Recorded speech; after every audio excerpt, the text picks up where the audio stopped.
जय हिंद दोस्तों।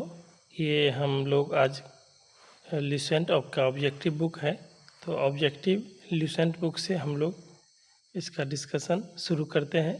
हमारा सबसे पहला सब्जेक्ट होगा भारतीय इतिहास। हमारा सबसे पहला सब्जेक्ट होगा भारतीय इतिहास, और भारतीय इतिहास में हम लोग देखेंगे हड़प्पा सभ्यता, जिसे सिंधु घाटी सभ्यता के भी नाम से जाना जाते हैं। हड़प्पा सभ्यता जिसे सिंधु सभ्यता के नाम से भी जाना जाता है।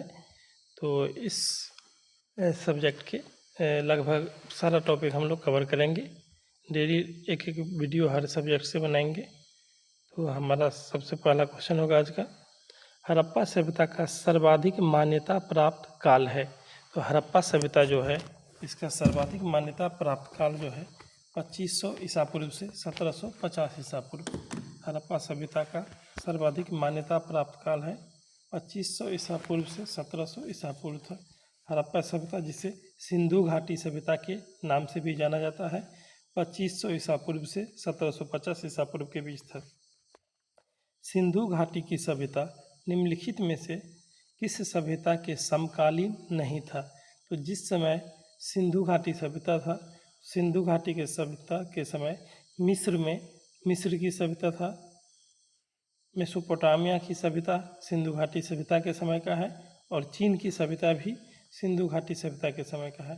सिंधु घाटी की सभ्यता के समय मिस्र की सभ्यता, चीन में चीन की सभ्यता, और मेसोपोटामिया की सभ्यता है। लेकिन ग्रीक की सभ्यता जो है ना, ग्रीक की सभ्यता ये सिंधु सभ्यता के समय का नहीं है।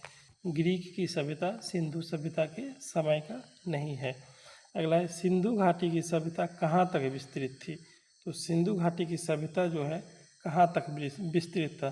तो भारत में पंजाब, राजस्थान, गुजरात, उत्तर प्रदेश, हरियाणा से लेके पाकिस्तान और अफगानिस्तान, सिंध और बलूचिस्तान तक, लगभग सिंध और बलूचिस्तान तक सिंधु घाटी सभ्यता विस्तृत था।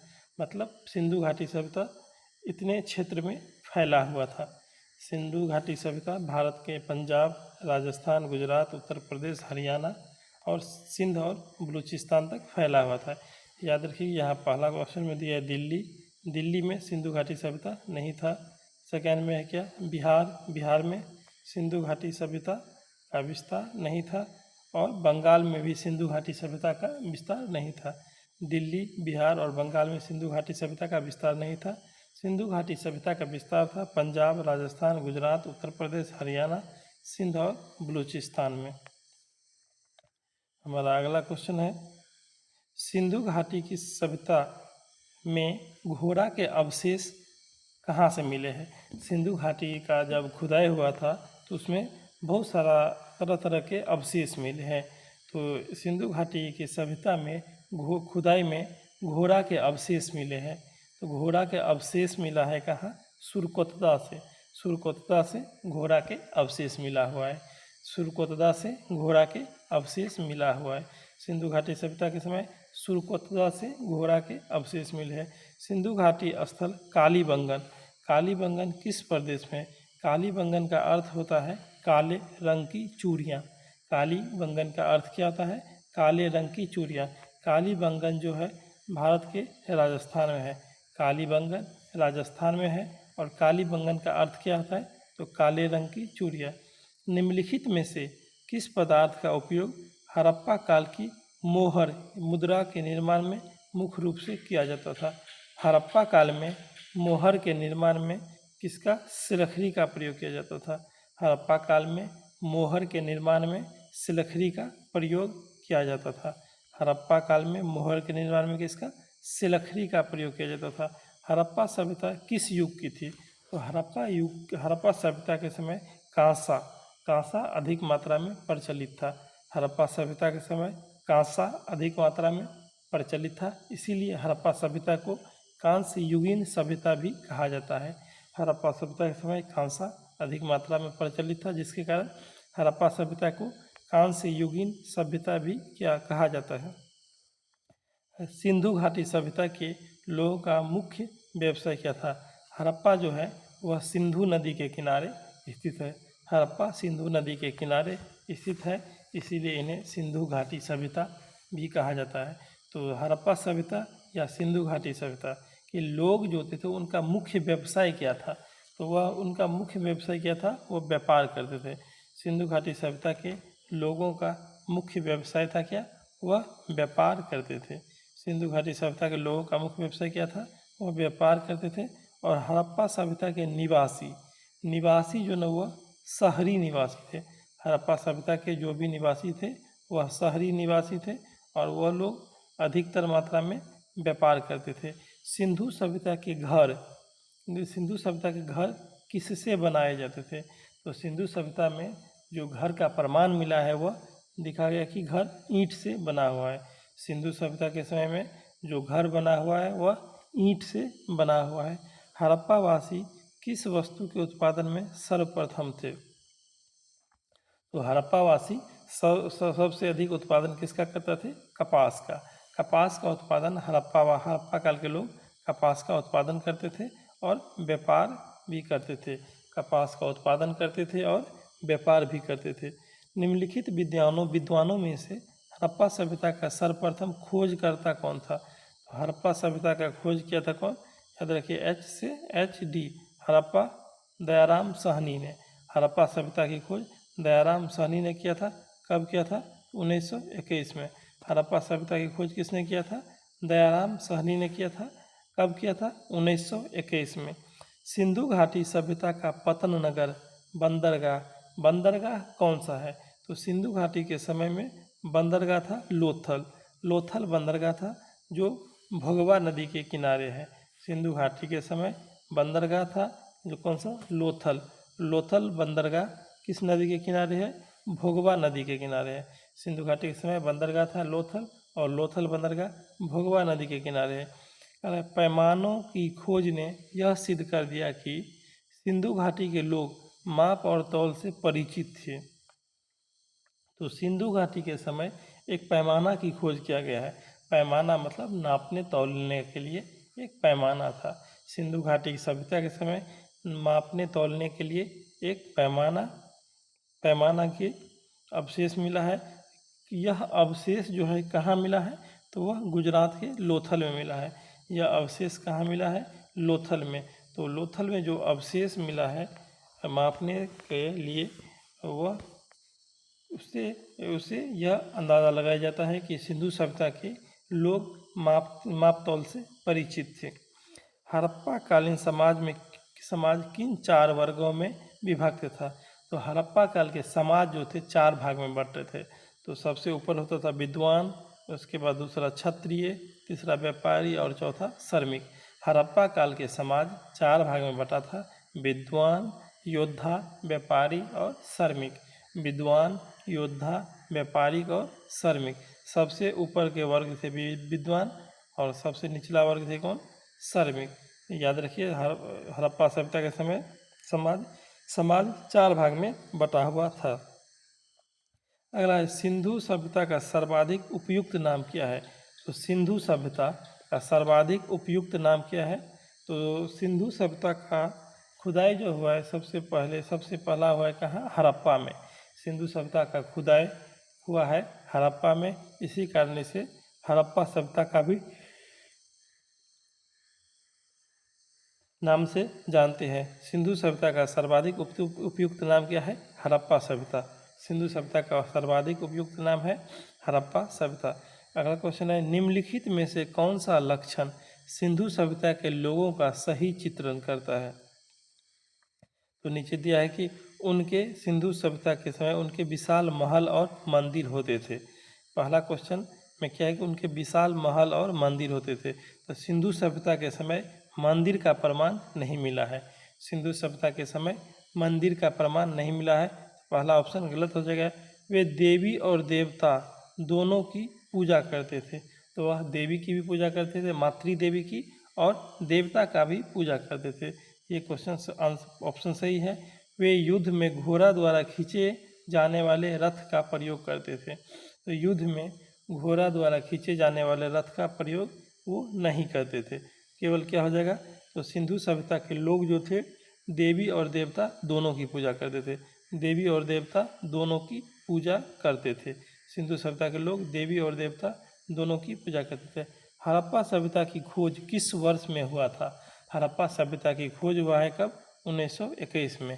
किसने किया है? दयाराम साहनी ने। हड़प्पा सभ्यता की खोज 1921 ईस्वी में किसने किया है? दयाराम साहनी ने। हड़प्पा सभ्यता के बारे में कौन सी उक्ति सही है? कौन सा उक्ति? तो ऑप्शन में है, उन्हें अश्वमेध यज्ञ की जानकारी था। हड़प्पा सभ्यता के समय लोग यज्ञ के बारे में जानकारी नहीं था। यज्ञ का जानकारी वैदिक सभ्यता के समय आया है। तो हड़प्पा सभ्यता के समय लोग कहा है कि अश्वमेध यज्ञ का जानकारी था। गलत हो जाएगा। गाय उनके लिए पवित्र था, नहीं, गाय भी पवित्र नहीं था। गाय किसके समय आया है? वैदिक सभ्यता के समय। गाय वैदिक काल में पवित्र पशु था। गाय वैदिक काल में पवित्र पशु था। अगला, उन्होंने पशुपति का सम्मान करना आरंभ किया। हाँ, तो हड़प्पा सभ्यता के जो भी लोग थे वह क्या करते थे? तो पशुपति का सम्मान करते थे, पशुपति का पूजा करते थे। हड़प्पा सभ्यता के लोग पशुपति का पूजा करते थे, पशुपति का पूजा करते थे, पशुपति का सम्मान करते थे। उनकी संस्कृति सामान्यता स्थिर नहीं थी, ये गलत है। उनकी संस्कृति क्या थी? समानता स्थिर। तो ये जो भी हड़प्पा सभ्यता के बारे में कौन सी उक्ति सही है? उन्होंने पशुपति का सम्मान करना आरंभ किया। हड़प्पा के लोगों का सामाजिक पद्धति था। तो हड़प्पा काल के लोग का सामाजिक पद्धति कैसा था? उचित समतावादी। हड़प्पा काल के लोग का सामाजिक पद्धति कैसा था? उचित समतावादी। सिंध का नखलिस्तान या बाग हड़प्पा सभ्यता के किस पूरा स्थल को कहा गया? मोहनजोदड़ो। मोहनजोदड़ो जो है पाकिस्तान के सिंध प्रांत में स्थित है। मोहनजोदड़ो पाकिस्तान के सिंध प्रांत में स्थित है। मोहनजोदड़ो को सिंध का नखलिस्तान या बाग हड़प्पा सभ्यता सिंध का नखलिस्तान या बाग कहा गया है। किसे? मोहनजोदड़ो को। मोहनजोदड़ो को मृतकों का टीला भी कहा गया है। मोहनजोदड़ो को मृतकों का टीला भी कहा गया है। मोहनजोदड़ो को सिंध का नखलिस्तान, सिंध का बाग या मृतकों का टीला कहा गया है। हड़प्पा सभ्यता के संपूर्ण क्षेत्र का आकार किस प्रकार का था? तो हड़प्पा सभ्यता का जो भी क्षेत्र मिला है वो उसका आकार कैसा है? त्रिभुजाकार। हड़प्पा सभ्यता के क्षेत्र का आकार है त्रिभुजाकार। हड़प्पा सभ्यता के क्षेत्र का आकार कैसा हो जाएगा? त्रिभुज के आकार का, त्रिभुजाकार। अगला है, सूची 1 को सूची 2 से सुमेलित कीजिए। सूची 1 में स्थल दिया है और सूची 2 में नदी दिया है। जैसे पहला हड़प्पा, तो हड़प्पा जो है कहाँ, किस नदी के किनारे है? हड़प्पा है रावी नदी के किनारे। हड़प्पा रावी नदी के किनारे है। हड़प्पा कहाँ? गुजरात में रावी नदी के किनारे रावी नदी के किनारे स्थित है। और मोहनजोदड़ो, मोहनजोदड़ो कहाँ है? तो मोहनजोदड़ो पाकिस्तान के सिंध प्रांत में सिंधु नदी के तट पे स्थित है। मोहनजोदड़ो सिंधु नदी के तट पे स्थित है। लोथल, लोथल क्या है? तो हड़प्पा काल का पतन यानी बंदरगाह। लोथल गुजरात में भोगवा नदी के किनारे स्थित है। लोथल गुजरात में भोगवा नदी के किनारे स्थित है। और कालीबंगा, जिसका अर्थ होता है काले रंग की चूड़ी। कालीबंगा का अर्थ क्या होता है? काले रंग की चूड़ी, जो गुजरात में घग्गर नदी के तट पे स्थित है। कालीबंगा राजस्थान में घग्गर नदी के तट पे स्थित है। हड़प्पा रावी नदी के तट पे हो जाएगा। हड़प्पा रावी नदी के तट पे, मोहनजोदड़ो सिंधु नदी के तट पे, लोथल भोगवा नदी के तट पे और कालीबंगा घग्गर नदी के तट पे स्थित है। हड़प्पा सभ्यता के अंतर्गत हल से जोते गए खेत का साक्ष्य कहाँ से मिला है? हड़प्पा सभ्यता में जोते हुए खेत का, जो हल से खेत जोता हुआ है, उसका प्रमाण मिला है कहाँ से? कालीबंगा से। जोते हुए खेत का साक्ष्य मिला है कालीबंगा से। कालीबंगा का अर्थ होता है काले रंग की चूड़ी। कालीबंगा किस नदी के तट पे है? घग्गर नदी के तट पे। कालीबंगा किस नदी के तट पे है? राजस्थान में घग्गर नदी के तट पे। और कालीबंगा से ही जुते हुए खेत का साक्ष्य मिला है। सैंधव सभ्यता, सिंधु सभ्यता को ही सैंधव सभ्यता के नाम से जानते हैं। सैंधव सभ्यता की ईंटों का अलंकरण किस स्थान से मिला है? ईंट जो है ना, अलंकृत मतलब डिजाइन किया हुआ ईंट मिला है। कहाँ से? कालीबंगा से। ईंट का अलंकरण मिला है कहाँ से? कालीबंगा से। ईंट का अलंकरण कहाँ से मिला है? कालीबंगा से। मोहनजोदड़ो कहाँ स्थित है? मोहनजोदड़ो पाकिस्तान के सिंध प्रांत में स्थित है। मोहनजोदड़ो कहाँ स्थित है? तो मोहनजोदड़ो हो जाएगा पाकिस्तान के सिंध प्रांत में स्थित है। और मोहनजोदड़ो सिंधु नदी के किनारे स्थित है। सिंधु सभ्यता में वृहत स्नानागार पाया गया। स्नानागार, सबसे बड़ा स्नानागार मिला है कहाँ से? मोहनजोदड़ो से। मोहनजोदड़ो से क्या मिला है? सबसे बड़ा स्नानागार। मोहनजोदड़ो से क्या मिला है? सबसे बड़ा स्नानागार। स्नानागार कहाँ से मिला है? मोहनजोदड़ो से। अगला क्वेश्चन है, सिंधु सभ्यता की मुद्रा में किस देवता के समतुल्य चित्रांकन मिलता है? तो सिंधु सभ्यता के समय किस देवता का मिलता है? वह पशुपति, जिसे शिव भी कहते थे। सिंधु सभ्यता के में एक मुद्रा पे क्या मिला है? तो पशुपति यानी शिव का चित्रांकन मिला है। सिंधु सभ्यता की मुद्रा में किसका? पशुपति यानी शिव का चित्रांकन मिला है। निम्नलिखित में से कौन सा हड़प्पा कालीन स्थल गुजरात में था? हड़प्पा कालीन कौन सा? गुजरात में था। कालीबंगा कहाँ है? राजस्थान में। रोपर कहाँ है? पंजाब में। बनावली कहाँ है? हरियाणा में। और ये लोथल कहाँ हो जाएगा? लोथल हो जाएगा गुजरात में। गुजरात में भोगवा नदी के तट पे स्थित है कौन सा? लोथल कहाँ हो जाएगा? गुजरात में भोगवा नदी के तट पे। मोहनजोदड़ो का स्थानीय नाम है। मोहनजोदड़ो का स्थानीय नाम क्या था? तो मृतकों का टीला। मोहनजोदड़ो का स्थानीय नाम क्या था? मृतकों का टीला। मोहनजोदड़ो को सिंध का नखलिस्तान भी कहते थे। मोहनजोदड़ो से क्या मिला है? बहुत सारा हड्डी का साक्ष्य मिला है, इसलिए मोहनजोदड़ो को मृतकों का टीला भी कहा जाता है। हड़प्पा सभ्यता का प्रचलित नाम हड़प्पा का क्या था? तो उसे सिंधु घाटी की सभ्यता भी कहते थे। सिंधु सभ्यता के नाम से भी जाना जाता है, सिंधु घाटी सभ्यता के नाम से भी जाना जाता है। तो सबसे प्रचलित हो जाए क्या? सिंधु घाटी की सभ्यता। ऐसे सिंधु सभ्यता, हड़प्पा सभ्यता दोनों एक ही है। सैंधव स्थल के उत्खनन से प्राप्त मोहर पर सिंधु सभ्यता का जब उत्खनन हुआ तो वहाँ से मोहर मिला है। मोहर पर किस पशु का सर्वाधिक उत्कीर्ण हुआ है? तो सिंधु सभ्यता का जब उत्खनन हुआ तो वहाँ पे मोहर मिला है, उस पर सबसे ज़्यादा साक्ष्य मिला है किसका? तो मोहर पे बैल का। सिंधु सभ्यता के उत्खनन से मोहर पे सबसे ज़्यादा अंकित किया हुआ पशु था कौन? बैल। सिंधु सभ्यता के उत्खनन से प्राप्त मोहर पे जो चित्र मिला है वह सबसे अधिक किसका? बैल का। सिंधु घाटी सभ्यता जानी जाती है। सिंधु घाटी सभ्यता किसके लिए जाना जाता है? तो वह अपने नगर नियोजन के लिए जाना जाता है। सिंधु घाटी सभ्यता किसके लिए जाना जाता है? नगर नियोजन के लिए। सिंधु घाटी सभ्यता किसके लिए जाना जाता है? नगर नियोजन के लिए। नगर का नियोजन बहुत अच्छे ढंग से किया हुआ था, तो सिंधु घाटी सभ्यता जाना जाता है अपने नगर नियोजन के लिए। सिंधु सभ्यता का कौन सा स्थान भारत में स्थित है? भारत में कौन सा स्थान कहता है? भारत में स्थित है। हड़प्पा कहाँ है? पाकिस्तान में। मोहनजोदड़ो भी पाकिस्तान में। लोथल कहाँ है? गुजरात में। और गुजरात में भोगवा नदी के तट पे स्थित है। तो भारत में स्थित हो जाएगा कौन सा? लोथल।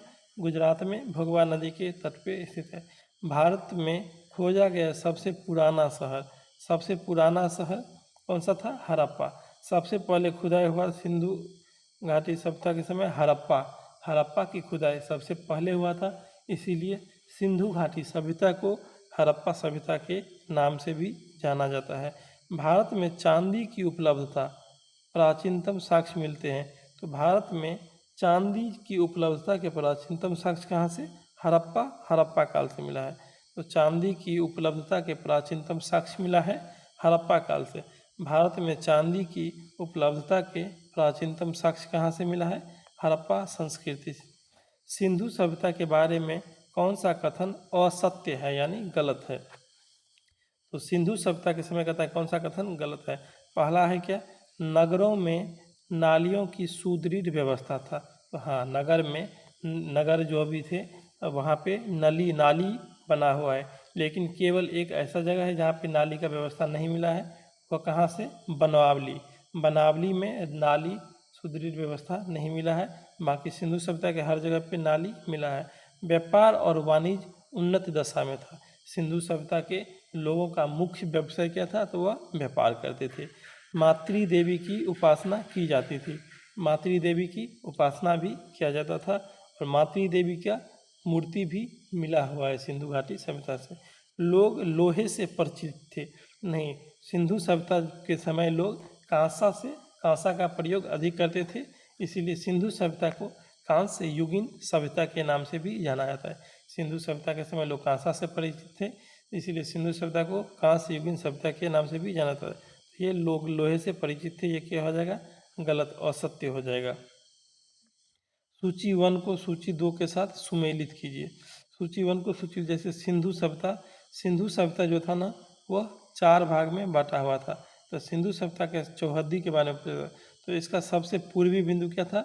आलमगीरपुर। सिंधु सभ्यता का सबसे पूर्वी सीमा कहाँ था? आलमगीरपुर।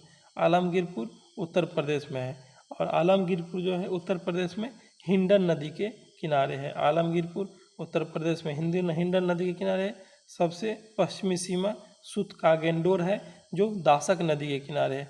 आलमगीरपुर एच से हिंडन नदी के किनारे है, सुतकागेंडोर किस नदी के किनारे है? दासक नदी के किनारे। सबसे उत्तर में कौन सा था? मांदा। सबसे उत्तर में मांदा जम्मू में, और वह चिनाब नदी के तट पे है। सिंधु सभ्यता का सबसे उत्तरी सीमा जम्मू कश्मीर में मांदा, जो चिनाब नदी के तट पे है, और सबसे दक्षिणी सीमा है कौन सा? दैमाबाद। दैमाबाद महाराष्ट्र में है, जो परबरा नदी के तट पे। महाराष्ट्र में दैमाबाद है, जो परबरा नदी के तट पे है। परबरा किसका? गोदावरी की सहायक नदी है। परबरा गोदावरी की सहायक नदी। सिंधु सभ्यता का सबसे पूर्वी सीमा हो जाएगा आलमगीरपुर, और सबसे पश्चिमी सीमा हो जाएगा क्या? सुतकागेंडोर। सबसे उत्तरी सीमा मांदा जम्मू में, और सबसे दक्षिणी सीमा दैमाबाद महाराष्ट्र में परबरा नदी के तट पे। परबरा नदी के तट पे दैमाबाद, मांदा चिनाब नदी के तट पे, आलमगीर हिंडन नदी के तट पे, और सुतकागेंडोर हो जाएगा दासक नदी के तट पे। अगला है मांदा। मांदा किस नदी के तट पे है? तो सिंधु सभ्यता का सबसे उत्तरी सीमा मांदा है, जो चेनाब नदी के तट पे स्थित है। हड़प्पा काल स्थल रोपर या पंजाब जो है, या रोपर हड़प्पाकालीन स्थल है। रोपर जो है सतलज नदी के किनारे स्थित है। रोपर किस नदी के किनारे स्थित था? तो सतलज नदी के किनारे। हड़प्पा में एक उन्नत जल प्रबंधन प्रणाली का पता चलता है। तो हड़प्पा काल में कहाँ से? धौलावीरा से उन्नत मतलब बढ़िया एक जल प्रबंधन प्रणाली, बढ़िया अच्छा जल प्रबंधन प्रणाली कहाँ से मिला है? धौलावीरा से। हड़प्पा में उन्नत जल प्रबंधन प्रणाली का साक्ष्य मिला है कहाँ से? धौलावीरा से। हड़प्पा काल में उन्नत जल प्रबंधन प्रणाली का साक्ष्य कहाँ से मिला है? धौलावीरा से। अगला है हड़प्पा के मिट्टी के बर्तन पर सामान्यतः किस रंग का प्रयोग हुआ है? तो हड़प्पा काल में जो बर्तन होते थे वो मिट्टी का, और मिट्टी पे जनरली सामान्य रूप से लाल रंग का प्रयोग हुआ है। तो हड़प्पा काल में मिट्टी के बर्तन पर सामान्यतः लाल रंग का प्रयोग होता था। सिंधु सभ्यता निम्नलिखित में से किस युग में पड़ता है? तो सिंधु सभ्यता को ही आदि ऐतिहासिक युग के नाम से भी जाना जाता है। सिंधु सभ्यता को आदि ऐतिहासिक काल, प्रोटो हिस्टोरिकल पीरियड। सिंधु सभ्यता को आदि ऐतिहासिक काल के अंतर्गत रखते हैं। सिंधु सभ्यता को आदि ऐतिहासिक काल के अंतर्गत रखते हैं। सिंधु घाटी सभ्यता के विकसित अवस्था में निम्नलिखित में किस स्थल से घर में कुआं के अवशेष मिला है? तो घर में ही कुआं, सिंधु सभ्यता के किस स्थल से घर में कुआं के अवशेष मिला है? तो घर में कुआं कहाँ से मिला है? मोहनजोदड़ो से। मोहनजोदड़ो से घर में कुआं के अवशेष मिला है। सिंधु सभ्यता के स्थल मोहनजोदड़ो से घर में कुआं के अवशेष मिला है। तो घर में कुआं का अवशेष कहाँ से मिला है? मोहनजोदड़ो से। सिंधु घाटी सभ्यता की खोज निकालने में जिन 2 भारतीयों का नाम जुड़ा है, कौन सा? दयाराम साहनी और रखालदास बनर्जी। सिंधु घाटी सभ्यता की खोज में 2 भारतीय का नाम आता है, कौन सा? दयाराम साहनी और रखालदास बनर्जी। दयाराम साहनी और रखालदास बनर्जी। रंगपुर कहाँ? रंगपुर जहाँ हड़प्पा के समकालीन सभ्यता थी। रंगपुर में भी हड़प्पा के समकालीन सभ्यता मिला है। रंगपुर कहाँ है? तो रंगपुर गुजरात के सौराष्ट्र में है। रंगपुर गुजरात के सौराष्ट्र में है। वो रंगपुर में भी जैसा जिस प्रकार की सभ्यता हड़प्पा से मिला है, उसी प्रकार की सभ्यता कहाँ से मिला है? तो रंगपुर से है। रंगपुर कहाँ है? रंगपुर गुजरात के सौराष्ट्र प्रांत में। हड़प्पा और मोहनजोदड़ो के पुरातात्विक खुदाई के प्रभारी कौन थे? हड़प्पा और मोहनजोदड़ो का जब खुदाई हुआ था तो उसके प्रभारी थे कौन? उसके प्रभारी थे सर जॉन मार्शल। हड़प्पा और मोहनजोदड़ो के खुदाई के समय पुरातात्विक खुदाई के प्रभारी थे सर जॉन मार्शल। हड़प्पा और मोहनजोदड़ो के खुदाई के प्रभारी थे कौन? Sir John Marshall. निम्नलिखित में से किस पशु की आकृति जो मोहर पर मिली है जिससे ज्ञात होता है कि सिंधु घाटी एवं मेसोपोटामिया की सभ्यता के बीच व्यापारिक संबंध थे? तो सिंधु सभ्यता और मेसोपोटामिया की सभ्यता दोनों जगह के खुदाई हुआ तो वहाँ से एक मोहर मिला है। सिंधु घाटी सभ्यता और मोहनजोदड़ो मेसोपोटामिया की सभ्यता में जो मोहर मिला है उस पे दोनों पे क्या था? तो बैल का चित्रांकित किया हुआ है। सिंधु सभ्यता के मोहर में भी बैल का चित्र है और मेसोपोटामिया की सभ्यता में भी क्या? बैल का चित्र अंकित किया हुआ है। तो इससे यह अनुमान लगाया गया कि सिंधु सभ्यता और मेसोपोटामिया की सभ्यता के बीच व्यापारिक संबंध थे। सिंधु सभ्यता और मेसोपोटामिया के बीच व्यापारिक संबंध थे। सिंधु घाटी के लोग विश्वास करते थे किसमें? तो सिंधु घाटी के लोग मातृ देवी की पूजा करते थे। सिंधु घाटी के लोग मातृ देवी की पूजा करते थे, इसीलिए विश्वास करते थे किसमें? मातृशक्ति में। मातृ देवी की एक प्रमाण मिला है कहाँ? सातवाहन काल में भी मातृ देवी का प्रमाण मिला है। सिंधु घाटी के लोग मातृ देवी की पूजा करते थे, इसीलिए सिंधु घाटी सभ्यता को मातृसत्तात्मक सभ्यता के नाम से भी मातृसत्तात्मक सभ्यता भी जाना जाता है। निम्नलिखित में से कौन सा सिंधु स्थल समुद्र तट पर स्थित नहीं था?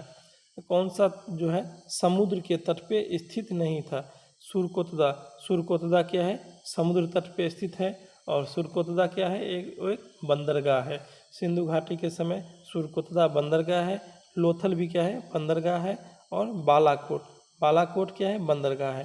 तो तीनों तट जो है ना, सुरकोतदा, लोथल और बालाकोट, सुरकोतदा, लोथल और बालाकोट तीनों समुद्र के तट पे स्थित है, इसलिए ये तीनों क्या है? तो ये बंदरगाह है। लेकिन कोट दीजी जो है समुद्र के तट पे स्थित नहीं है। कोट दीजी समुद्र के तट पे स्थित नहीं है। तो सिंधु सभ्यता के कौन सा स्थल समुद्र के तट पे स्थित नहीं है? कोट दीजी। बाकी सुरकोतदा, लोथल और बालाकोट तीनों समुद्र तटीय स्थल है। निम्नलिखित में से कौन मोहनजोदड़ो की सबसे बड़ी इमारत माने जाते हैं? तो मोहनजोदड़ो का सबसे बड़ा इमारत माना जाता है कौन सा? विशाल स्नानागार। मोहनजोदड़ो से एक विशाल स्नानागार मिला है। स्नान करने के लिए विशाल बहुत बड़ा स्नानागार मिला है। कहाँ से? मोहनजोदड़ो। तो पूछा जाता है सबसे बड़ा स्नानागार का साक्ष्य कहाँ से मिला है? मोहनजोदड़ो से। स्नानागार का साक्ष्य मिला है मोहनजोदड़ो से। हड़प्पा कालीन लोगों ने नगरों में घरों के विन्यास के लिए कौन सी पद्धति अपनाई थी? तो हड़प्पा काल के लोग जो थे नगर में घर के विन्यास के लिए कौन सा पद्धति? ग्रीड पद्धति अपनाते थे। ग्रीड पद्धति यही पद्धति होता था, इस पद्धति को ग्रीड पद्धति के नाम से जाना जाता था। हड़प्पा काल के लोग के घर किस प्रकार के बने होते थे? ग्रीड पद्धति के आधार पर। हड़प्पा काल के लोग किस प्रकार के घर बनाते थे? ग्रीड पद्धति के आधार पर। अगला क्वेश्चन है सूची 1 को सूची 2 के साथ सुमेलित कीजिए और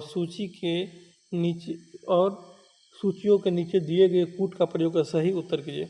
कुछ हड़प्पा काल का स्थल दिया है, प्राचीन स्थल, और यहाँ पे पुरातात्विक अवशेष। तो अवशेष क्या मिला है? सबसे पहला क्या? जुता हुआ खेत। जुता हुआ खेत कहाँ से मिला है? तो जुता हुआ खेत का साक्ष्य मिला है कहाँ से? कालीबंगा से। जुता हुआ खेत का साक्ष्य कहाँ से मिलेगा? कालीबंगा से। जुता हुआ खेत का साक्ष्य कहाँ से मिलेगा? कालीबंगा से। अगला क्या? गोदीवारा। गोदीवारा का साक्ष्य मिला है कहाँ से? गोदीवारा मिला है कहाँ से? लोथल से। गोदीवारा का साक्ष्य हो जाएगा लोथल से। जुता हुआ खेत हो जाएगा कालीबंगा से। अगला पक्की मिट्टी की बनी हल। पका हुआ मिट्टी के बना हल मिला है कहाँ से? बनावली से। हल मिला है कहाँ से? बनावली से। और चौथा है हड़प्पाई लिपि के बड़े आकार के 10 चिन्हों वाला एक शिलालेख। हड़प्पा लिपि के बड़े आकार के 10 चिन्ह वाला शिलालेख धौलावीरा से। कहाँ से मिला है? धौलावीरा से। याद रखिए, जुता हुआ खेत का साक्ष्य मिला है कालीबंगा से। गोदीबारा मिला है कहाँ से? लोथल से, जो भगवा नदी के किनारे है। कालीबंगा घग्गर नदी के किनारे है। धौलावीरा से क्या मिला है? तो हड़प्पाई लिपि के बड़े आकार के 10 चिन्हों वाला शिलालेख। और बनावली से क्या मिला है? तो पक्की मिट्टी के बना हल का प्रतीक मिला है। अगला, निम्नलिखित पशुओं में से किस एक का हड़प्पा सभ्यता में पाई मोहर और टेराकोटा स्थलाकृतियों में निरूपण अंकन नहीं हुआ है? तो हड़प्पा काल के समय कौन सा पशु का मतलब पूछा गया कि अवशेष नहीं मिला है? तो हड़प्पा काल के समय बाघ का मिला हुआ है अवशेष, गेंडा का मिला है और हाथी का भी मिला हुआ है, लेकिन शेर का अवशेष नहीं मिला है। हड़प्पा काल में जो भी मोहर पाया गया है उसमें शेर का अवशेष कहीं नहीं मिला गया है। हड़प्पा काल में शेर का अवशेष नहीं मिला है। हड़प्पा काल में पाई गई मोहर में शेर का अवशेष नहीं मिला, लेकिन हाथी, गेंडा और बाघ का अवशेष मिला है। हड़प्पा वासी किस धातु से परिचित नहीं थे? हड़प्पा काल के लोग जो थे लोहा से परिचित नहीं थे। हड़प्पा काल के लोग लोहा से परिचित नहीं थे।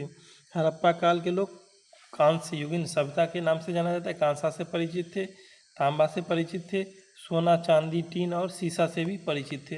हड़प्पा काल के लोग सोना, चांदी, टीन, सीसा, तांबा, कांसा से सबसे परिचित थे, लेकिन हड़प्पा काल के लोग लोहा से परिचित नहीं थे। निम्नलिखित में से किस स्थल से युगल समाधान या द्विशब संस्कार का प्रमाण मिला है? युगल समाधान का मतलब होता है कि एक साथ 2 शव मिला है। एक साथ हड़प्पा काल का खुदाई जब हुआ था तो वहाँ पे क्या हुआ? युगल समाधान मतलब एक कब्र में 2 लोग को दफनाया गया था। कहाँ से मिला है? लोथल से। युगल समाधान कहाँ से मिला है? लोथल से। युगल समाधान का साक्ष्य मिला है लोथल से। कपास का उत्पादन सर्वप्रथम सिंधु क्षेत्र में हुआ है, जिसे ग्रीक या यूनान के लोग किस नाम से जानते थे? तो कपास का उत्पादन सबसे पहले सिंधु क्षेत्र में हुआ है, जिसे ग्रीक या यूनान के लोग जो थे वह सिंडन के नाम से जानते थे। कपास का उत्पादन सबसे पहले सिंधु क्षेत्र में हुआ, जिसे ग्रीक या यूनान के लोग किस नाम से जानते थे? तो सिंडन के नाम से जानते थे। अगला है, हड़प्पा के काल का तांबे का रथ किस स्थान से प्राप्त हुआ है? हड़प्पा के काल का तांबा का रथ मिला है कहाँ से? दैमाबाद से। तांबा का रथ कहाँ से मिला है? दैमाबाद से।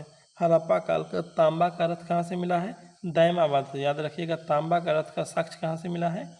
दैमाबाद से क्या मिला है? तांबा का रथ। अगला, हड़प्पा वासी किन किन धातु का आयात करते थे? तो हड़प्पा काल के लोग किस किस धातु का आयात करते थे? वो चांदी का आयात करते थे, टीन का आयात करते थे और सोना का भी। तो सोना, चांदी, टीन, सीसा, तांबा सब का आयात करते थे। क्या हो जाएगा? 1 2 3 सब हो जाएगा। हड़प्पा काल के लोग किस किस धातु का आयात करते थे? सोना, चांदी, टीन, सीसा, तांबा। लेकिन हड़प्पा काल के लोग लोहा से परिचित नहीं थे। हड़प्पा वासी लाजवर्द क्या होता है? तो भवन निर्माण में इसका प्रयोग होता है। लाजवर्द का प्रयोग भवन निर्माण के लिए करते थे। लाजवर्द का आयात कहाँ से करते थे? मतलब हड़प्पा काल के लोग लाजवर्द कहाँ से मंगाते थे? तो वह हिंदू कुश क्षेत्र के बदखसा से। हड़प्पा काल के लोग लाजवर्द क्या था? तो भवन निर्माण करने का सामग्री था। हड़प्पा काल में लाजवर्द भवन निर्माण करने में प्रयोग किया जाता था और लाजवर्द का आयात करते थे हिंदू कुश क्षेत्र के बदखसा से। लाजवर्द का आयात करते थे कहाँ से? हिंदू कुश क्षेत्र के बदखसा से। अफगानिस्तान स्थित सिंधु सभ्यता से संबंधित स्थल, मतलब सिंधु सभ्यता के समय में कौन सा स्थल अफगानिस्तान में मिला है? तो अफगानिस्तान से मिला है कौन सा? मुंडीगार्क और सुरतोगोई। मुंडीगार्क और सुरतोगोई का प्रमाण अफगानिस्तान से मिला है। मुंडीगार्क और सुरतोगोई का प्रमाण कहाँ से मिला है? तो मिला है अफगानिस्तान से। तो अफगानिस्तान से कौन सा प्रमाण मिला है? मुंडीगार्क और सुरतोगोई। याद रखिएगा, अफगानिस्तान से मिला है मुंडीगार्क और सुरतोगोई और मुंडीगार्क का प्रमाण मिला है कहाँ से? अफगानिस्तान से। कौन कौन से नगर सिंधु सभ्यता के बंदरगाह या नगर थे? तो सिंधु सभ्यता के समय बंदरगाह कौन सा था? लोथल। लोथल बंदरगाह है। सूतकागेंडोर भी बंदरगाह है। लोथल बंदरगाह है, सूतकागेंडोर बंदरगाह है, कुनतासी बंदरगाह भी है, कुनतासी बंदरगाह है, और अल्लाहदीनो और बालाकोट। अल्लाहदीनो, बालाकोट ये सभी क्या था?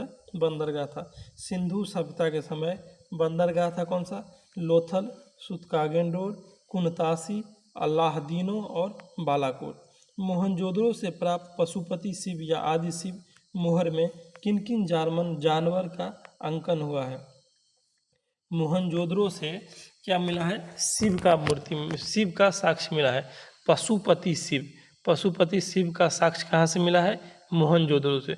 पशुपति शिव जिसे आद्य शिव भी कहा जाता था। मोहनजोदड़ो के मोहर में साक्ष्य मिला है किसका किसका? तो बाघ का साक्ष्य मिला है, हाथी का साक्ष्य मिला है, गैंडा, भैंसा और हिरन का साक्ष्य मिला है। याद रखिए, मोहनजोदड़ो से पशुपति शिव का प्रमाण मिला है। और पशुपति शिव के पास कौन कौन सा जानवर थे? तो बाघ थे, हाथी थे, गैंडा, भैंसा और हिरन। बाघ, हाथी, गैंडा, भैंसा और हिरन का साक्ष्य मिला है कहाँ से? मोहनजोदड़ो से प्राप्त पशुपति शिव या आदि शिव के मोहर में। किस हड़प्पाकालीन स्थल से नृत्य मुद्रा वाली स्त्री का कांस्य मूर्ति मिला है? तो हड़प्पाकालीन स्थल से डांस करते हुई एक स्त्री का साक्ष्य मतलब कांसा का मूर्ति मिला है। नृत्य करती हुई स्त्री की कांसा की मूर्ति मिला है कहाँ से? मोहनजोदड़ो से। मोहनजोदड़ो से नृत्य करता हुआ कांसा का मूर्ति मिला है कहाँ से? मोहनजोदड़ो से। मोहनजोदड़ो से नृत्य करती हुई कांसा की मूर्ति मिला है।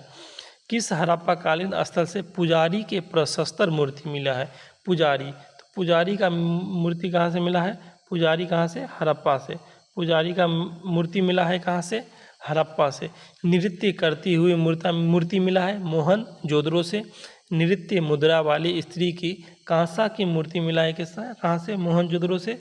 और पुजारी कहाँ से? हड़प्पा से। पुजारी का साक्ष्य कहाँ से? हड़प्पा से। किस सिंधु कालीन स्थल से एक ईंट पर बिल्ली का पीछा करते हुए कुत्ता के पंजा का निशान मिला है? एक ईंट पर क्या था? बिल्ली का पीछा करता हुआ कुत्ता का प्रमाण मिला है। कहाँ से? वह है चन्हूदड़ो से। एक बिल्ली का पीछा कर रहा था कुत्ता, बिल्ली का पीछा करते हुए कुत्ता का प्रमाण कहाँ से मिला है? तो चन्हूदड़ो में एक ईंट से। चन्हूदड़ो के ईंट पे एक अलंकृत किया हुआ है क्या? तो बिल्ली का पीछा करता हुआ कुत्ता का प्रमाण। किस हड़प्पाकालीन स्थल से प्राप्त जार पर चोंच में मछली दबाए हुए चिड़िया? कहता है किस एक हड़प्पाकालीन स्थल कहाँ? लोथल से एक प्रमाण मिला है। लोथल में क्या था? एक जार पर चोंच में मछली को दबाए हुए कौन? चिड़िया जो है जार पर बैठा हुआ है और चोंच में मछली दबाया हुआ है। और पेड़ के नीचे खड़ी लोमड़ी, जिसमें लोमड़ी और कौवा की कहानी भी कहा जाता है कि लोमड़ी और कौवा की कहानी। पेड़ के नीचे खड़ी था क्या? लोमड़ी, और पेड़ पे बैठा हुआ कौवा जिसके मुंह में रोटी रहता है, उसका कहानी कहाँ से मिलता है? वो पंचतंत्र के लोमड़ी की कहानी कहाँ से मिला है? लोथल से।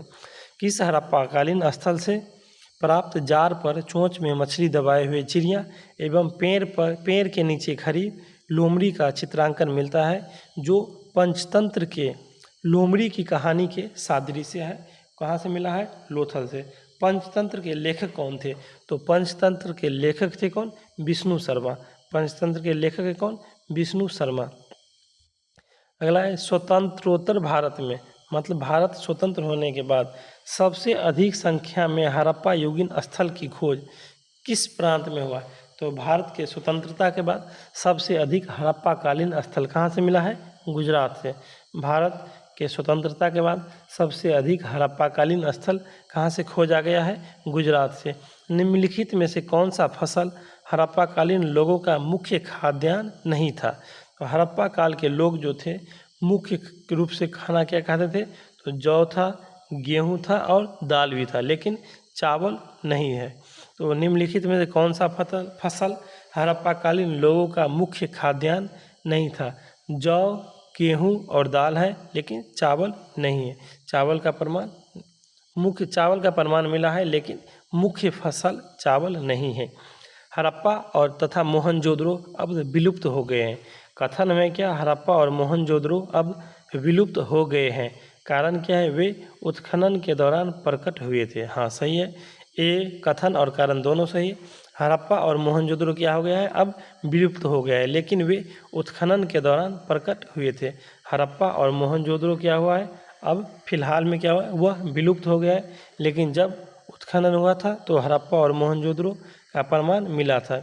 सिंधु घाटी सभ्यता के संदर्भ में निम्नलिखित कथनों पर विचार कीजिए। कहता है सिंधु घाटी सभ्यता के संदर्भ में निम्नलिखित कथनों पर विचार कीजिए। यह प्रमुखतः लौकिक सभ्यता थी। सिंधु घाटी सभ्यता जो है लौकिक सभ्यता थी तथा उसमें धार्मिक तत्व यद्यपि उपस्थित था, वर्चस्वशाली नहीं था। सिंधु घाटी सभ्यता लौकिक सभ्यता थी। सिंधु घाटी सभ्यता लौकिक सभ्यता है, उसमें धार्मिक तत्व तो उपलब्ध था, लेकिन उसका वर्चस्व नहीं था। सिंधु घाटी के समय मातृ देवी की मूर्ति भी मिला है। लोग प्रकृति की पूजा भी करते थे और पशुपति का भी साक्ष्य मिला है, पशुपति की पूजा करते थे। इसलिए कहा जाता है कि धार्मिक तत्व तो उपलब्ध है, लेकिन उसका वर्चस्व नहीं था। उस काल के लोग भारत में कपास से वस्त्र बनाते थे। सिंधु घाटी के समय लोग भारत में वस्त्र किससे बनाते थे? कपास से बनाते थे। तो कथन एक और दो दोनों क्या हो जाएगा? सही हो जाएगा। ठीक है। अगला क्वेश्चन है सूची 1 को सूची 2 से सुमेलित कीजिए तथा सूचियों के नीचे दिए गए कूट से सही उत्तर का चयन करें। हड़प्पा का स्थल दिया है कुछ, हड़प्पा का स्थल और वह स्थिति मतलब कहाँ है? तो पहला क्या? मांदा। मांदा कहाँ है? तो मांदा है कहाँ? जम्मू कश्मीर में। मांदा कहाँ है? जम्मू कश्मीर में। जो हड़प्पा का सबसे उत्तरी स्थल है, हड़प्पा का सबसे उत्तरी स्थल है मांदा, जम्मू कश्मीर में है। मांदा जो है चिनाब नदी पे। हड़प्पा हो जाएगा कहाँ? जम्मू कश्मीर में। मांदा हो जाएगा कहाँ? जम्मू कश्मीर में, चिनाब नदी। दैमाबाद, दैमाबाद कहाँ? महाराष्ट्र में, परवरा नदी के तट पे। दैमाबाद महाराष्ट्र में है, परवरा नदी के तट पे है। और कालीबंगा, कालीबंगा कहाँ है? राजस्थान में। कालीबंगा है कहाँ? राजस्थान में। कालीबंगा का मतलब होता है काले रंग की चूड़ी। और राखी गढ़ी कहाँ? हरियाणा में। राखी गढ़ी कहाँ है? हरियाणा में है। क्लियर हो गया। मांदा कहाँ? जम्मू कश्मीर में। दैमाबाद महाराष्ट्र में।